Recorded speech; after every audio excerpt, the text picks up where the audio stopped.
Parle-moi un peu de tes expériences en animation.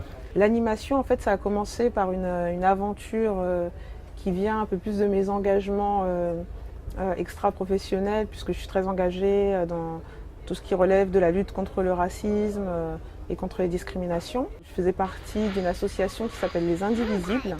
Donc l'asso avait d'abord fait ce qu'on appelle les Individéos, donc c'était des petites scénettes d'animation un peu cartoon type South Park.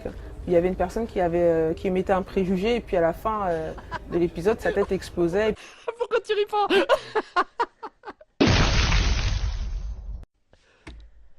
En effet, une vraie boucherie. Puis il y avait un petit message informatif, avoir ce type de préjugé, votre tête ne va pas exploser, mais vous aurez juste l'air très con. Enfin, c'était des choses un peu comme ça.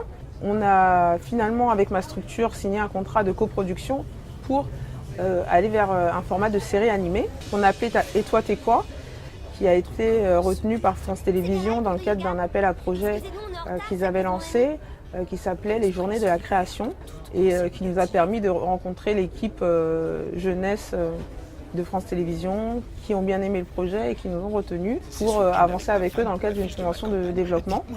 Par cette occasion-là, je me suis retrouvée à monter un petit studio d'animation. En fait, on a loué un local en face de mes bureaux. On a aménagé pour accueillir l'équipe, le réalisateur et son équipe d'animateurs. Pour les pilotes, l'équipe a été en immersion pendant 3 mois. Et à l'issue de ça, on a sorti 4 pilotes de 3 minutes chacun.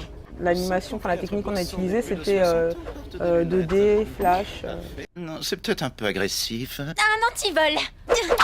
Le bleu, c'est la couleur préférée des Français. Un dossier sur le réchauffement climatique. On n'aime pas s'en tirer sous le bras. Son auto préféré s'appelle Jean. On m'a fait 20% des Français aiment le show de musique.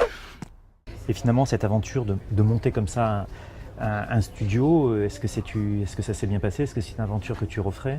Oui, pour moi c'était une super belle aventure parce que humainement, moi j'ai beaucoup apprécié de travailler avec ces animateurs-là parce que il y a une passion, ils sont extrêmement motivés et très agréables, très humbles. On est dans des métiers où parfois on est confronté aussi aux névroses des gens et là pour le coup c'était complètement l'inverse et j'aimais bien un peu ce côté enfantin que pouvaient avoir certains et cette passion parce que limite ça les dérangerait pas de passer une semaine non-stop au bureau quoi. Enfin, ils sont dans leur truc, ils sont vraiment habités par ce qu'ils font. Et de dormir dans le studio. Ouais. Enfin, je sais, ils ont fait des nuits blanches. Je sais, quand on arrivait en bout de production et là on commençait à s'inquiéter un peu des délais. Après ils prennent leur temps. Enfin, ça compense. Je dirais qu'au début, voilà, ils ont un peu pris leur temps, c'était à la cool et tout, mais à la fin, ils se posent même pas la question, quoi. C'est, je sais pas, il y a un esprit d'équipe, une solidarité et une espèce de conscience de quelque chose de collectif.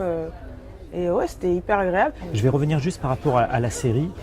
Quelque part, pourquoi le choix de l'animation? Est-ce que, indépendamment de la forme, le parti pris artistique, est-ce que le choix de l'animation avait du sens?